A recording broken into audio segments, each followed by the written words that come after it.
திரு வேலுமணி குறிப்பிட்டதை போல இறுதியிலே பேசுவது கடினம். நான் என்னென்ன பேச வேண்டும் என்று நினைத்து வந்தேனே அத்தனையும் அவர்கள் பேசி முடித்து விட்டார்கள். இறுதியிலே பேசுவது ஒரு கடினம். இருந்தாலும் இது சாதாரண குடும்பத்தில் பிறந்த மாணவனை உயர்ந்த நிலைக்கு உயர்த்தக்கூடிய ஒரு அற்புதமான நிகழ்ச்சி. இந்த நிகழ்ச்சி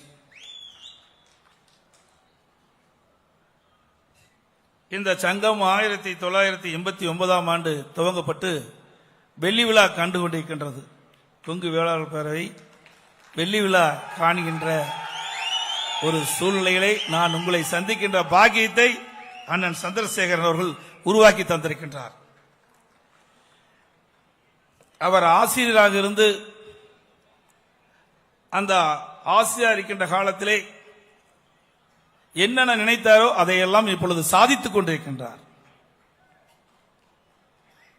கல்வியினுடைய தந்தை என்றே சொல்லலாம். கல்விக்கு தந்தையாக இருந்து கொண்டிருக்கின்றார். எனக்கு முன்னாலே பேசியவர்கள் குறிப்பிட்டார்கள்.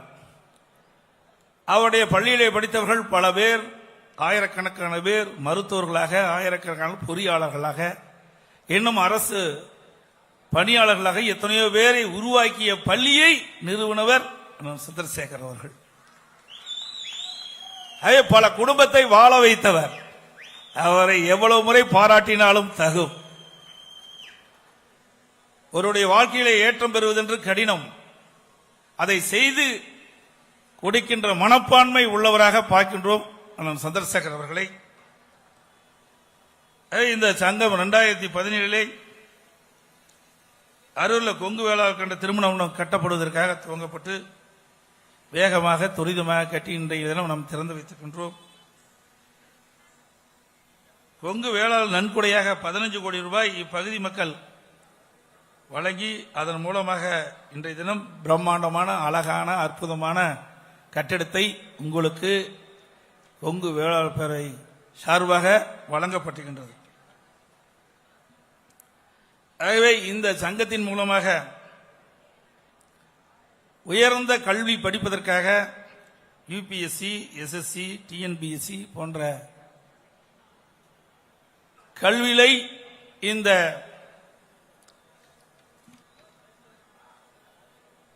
பயிற்சி கொடுப்பதற்காக இந்த அற்புதமான கட்டிடத்தை இங்கே வடிவமைத்திருக்கின்றார்கள்.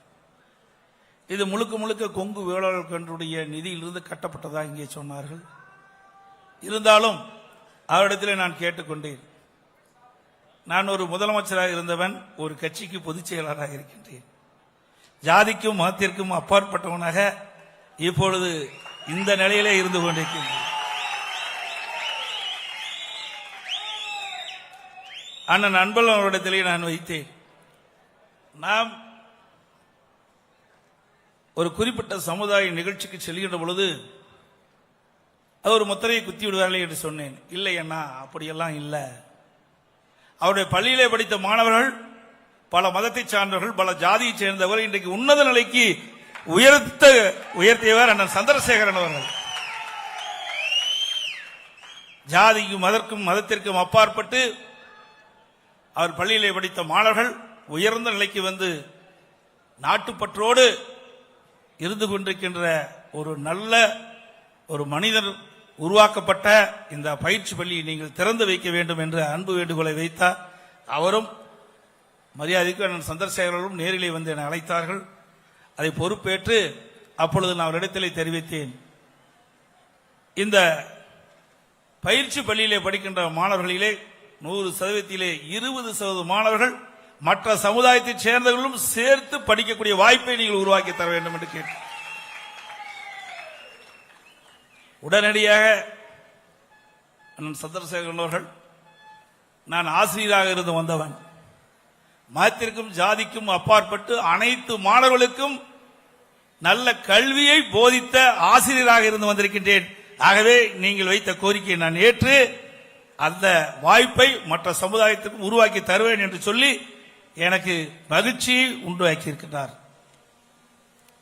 அதே ஒரு நல்ல உள்ளம் கொண்டவர் தான் அண்ணன் சந்திரசேகரன் அவர்கள்.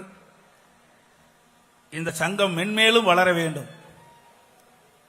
இந்த சங்கத்தின் மூலமாக இங்கே மட்டுமல்ல, பல்வேறு பகுதியிலே பல்வேறு அமைப்பை சார்ந்தவர்கள் நல்ல கண்ணோட்டத்தோடு கல்வியை சாதாரண மக்களுக்கு கிடைக்கக்கூடிய வாய்ப்பை உருவாக்கி தந்திருக்கின்றார்கள். அண்மையில் கூட நான் மதுரைக்கு சென்றேன். அங்கே நாடார் மகாஜன மாநாடு, அதிலே கரிக்கோல் ராஜ் அவர்கள் நிறுவனராக இருக்கின்றார். ஏராளமான கல்லூரிகள் பள்ளிகளை அவர் ஏற்று சிறப்பான கல்வி கொடுக்கிறார். நாடார் சமுதாயத்தைச் சேர்ந்தவர். அங்கேயும் நான் கலந்து கொண்டேன். ஆக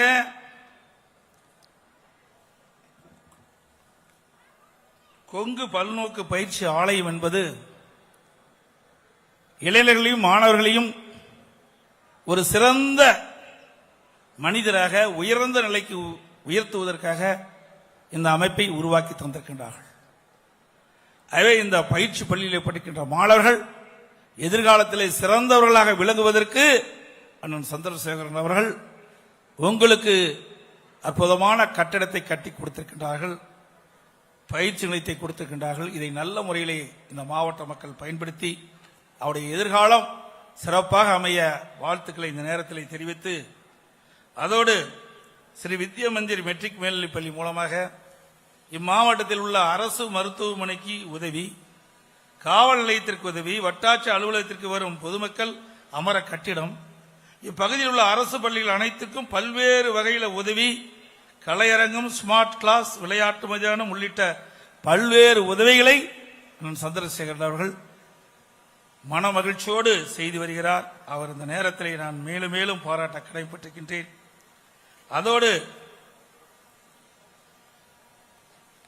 நான் பொறுப்பேற்கின்ற பொழுது எப்படிப்பட்ட நிலைமை என்பதை எல்லாம் நம்முடைய முன்னாள் அமைச்சர்கள் தெரிவித்தார்கள். இதே புரட்சித் தலைவி அம்மா அவர்கள் மறைவுக்கு பிறகு நான் முதலமைச்சரா தேர்ந்தெடுக்கின்ற பொழுது எவ்வளவு பிரச்சனை என்பது உங்களுக்கு நாடே அறியும்.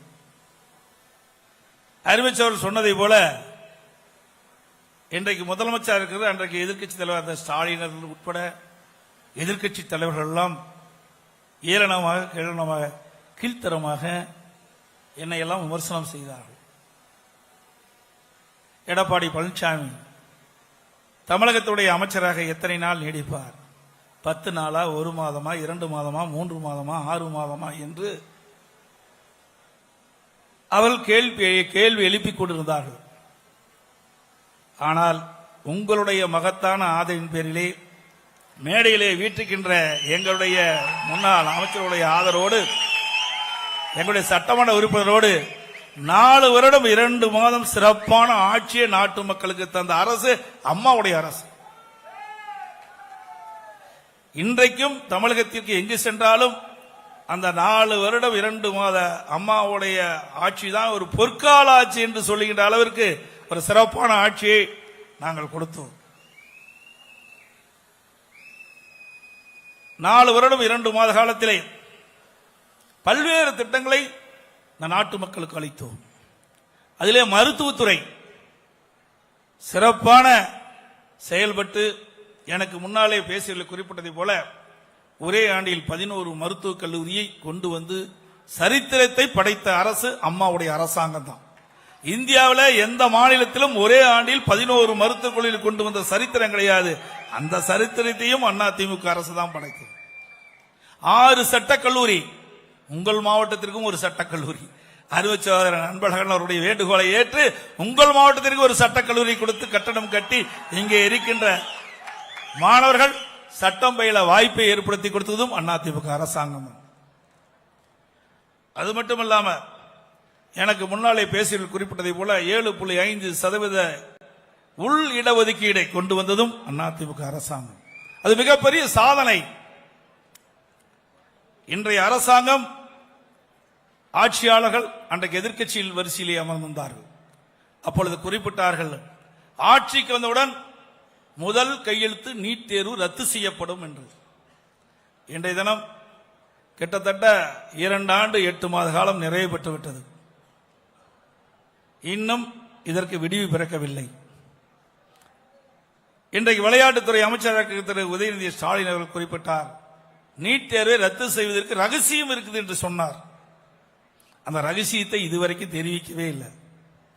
அதற்கு பிறகு ஒரு கையெழுத்தில் நீட் தேர்வு ரத்து செய்யப்படும் என்று அறிவிக்கப்பட்டுவிட்டு பல லட்சம் கையெழுத்துக்களை மக்களிடத்திலே பெற்று அதையாவது உருப்படியாக சென்றால் என்றால் அதுவும் இல்லை. அண்மையிலே திமுக இளைஞர் மாநில மாநாடு சேலத்திலே நடைபெற்றது. அந்த மாநாட்டிலே அந்த அரங்கிலே நீட் தேர்வு ரத்து செய்வதற்காக பல தரப்பிடமிருந்து வாங்கப்பட்ட கையெழுத்து, அவருடைய கூட்டணி கட்சி தலைவரிடத்திலிருந்து வாங்கப்பட்ட கையெழுத்துக்கள் எல்லாம் சிதறை கிடந்து காலிலே மிதிபட்டு குப்பை தொட்டிக்கு போன காட்சியை நாம் தொலைக்காட்சியிலே பார்த்தோம். இதுதான் நீட் தேர்வு ரத்து செய்கின்ற ரகசியம்.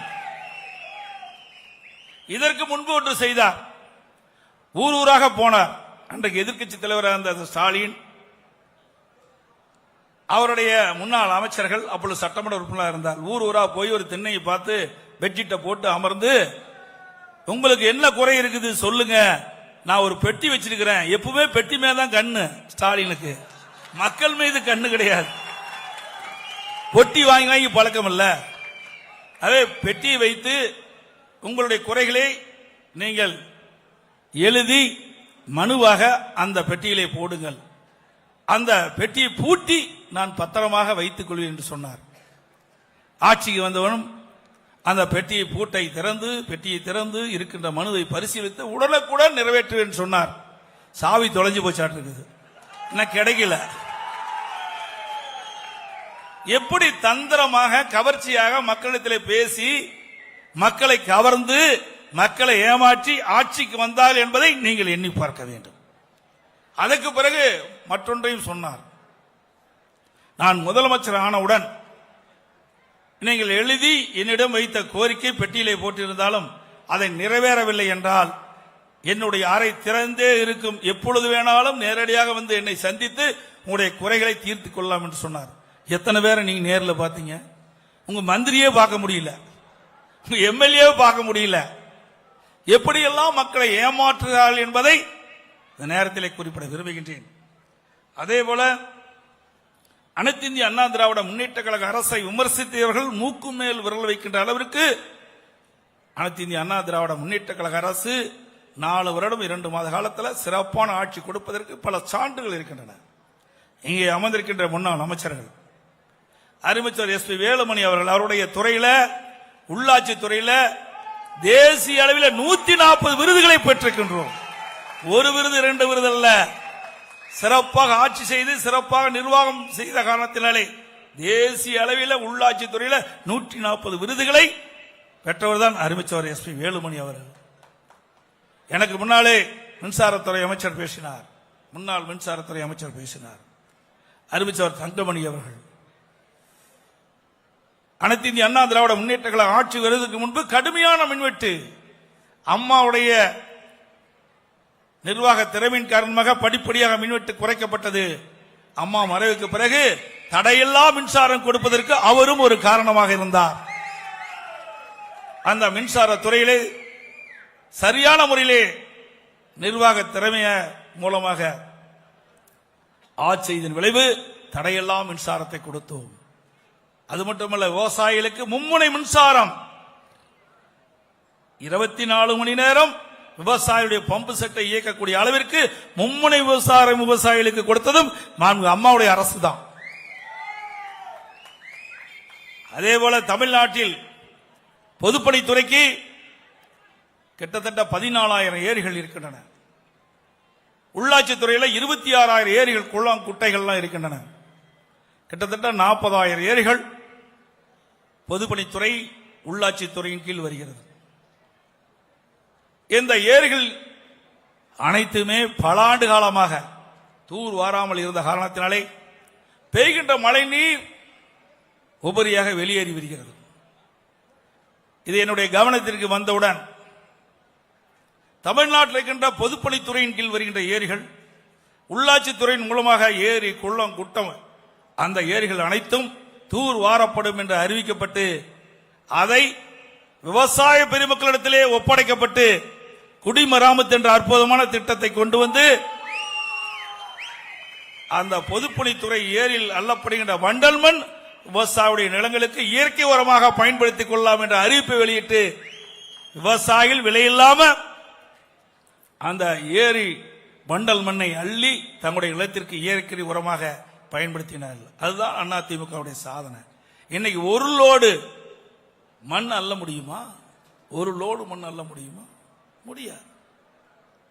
ஆகவே அனைத்து இந்திய அண்ணா திராவிட முன்னேற்ற கழக அரசு விவசாயிகளுடைய அரசு.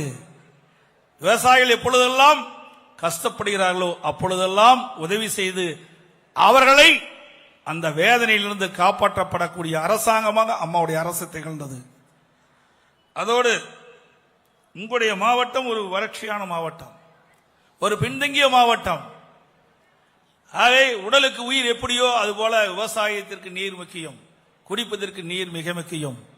ஆகவே அந்த நீரை இந்த தருமபுரி மாவட்டத்தில் இருக்கின்ற விவசாயிகளுக்கு கொடுக்கப்படுவதற்காக ஆங்காங்கே இருக்கின்ற ஏரிகள் தடுப்பணைகள் மூலமாக நீரை நிரப்புவதற்காக பல்வேறு திட்டங்களை நிறைவேற்ற வேண்டும் என்று உங்களுடைய மாவட்டத்துடைய மண்ணின் மைந்தர் அறிவிச்சவர் அன்பழகன் அவர்களும் உங்களுடைய சட்டமன்ற உறுப்பினர்களும் என்னிடத்தில் கோரிக்கை வைத்தார்கள். இங்கே இருக்கின்ற விவசாய பொதுமக்களும் என்னை சந்தித்து கோரிக்கை வைத்தார்கள். அவர்களை கோரிக்கை ஏற்று அரூர் குமரன் அணைக்கட்டு அம்மா ஆட்சியில் டெண்டர் விடப்பட்டு நிதி ஒதுக்கீடு செய்து பூமி பூஜை போட்டோம். இந்த விடிய திமுக அரசு இப்ப கிடப்புல போட்டாங்க. நாம கொண்டு வந்த திட்டம் என்பதற்காக அரசியல் காழ்ப்புணர்ச்சியின் காரணமாக விவசாயிகள் பயனடையக்கூடிய இந்த அற்புதமான திட்டத்தை கிடப்பிலே போட்டிருக்கின்றார்கள். தென்பெண்ணை ஆற்றின் உபரி நீரை ஈசம்பாடி அணைக்கட்டில் இருந்து நீரேற்று மூலமாக 70 ஏரிகளுக்கு நீர் கொண்டு சென்று நீர் நிரப்ப ஆய்வு செய்து நிதி ஒதுக்கீடு செய்து அம்மாவின் அரசு. ஆனால் திமுக அரசு அந்த திட்டத்திலும் கிடப்பிலே போட்டுள்ளது. அதே போல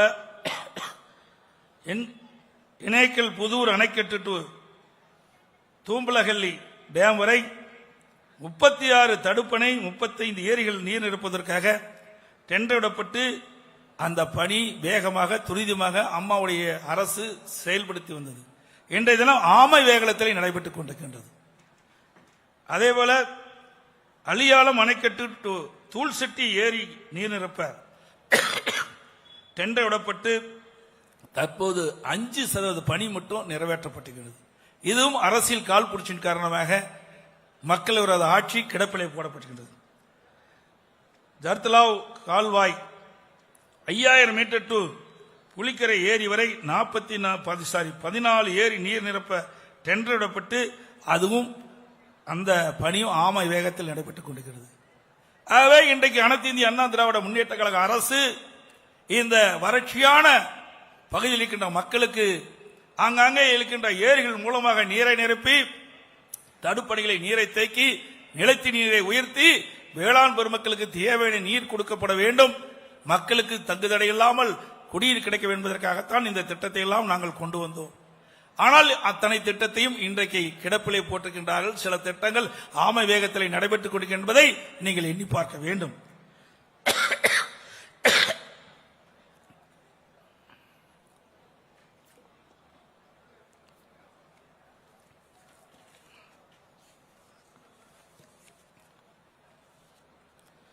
அதேபோல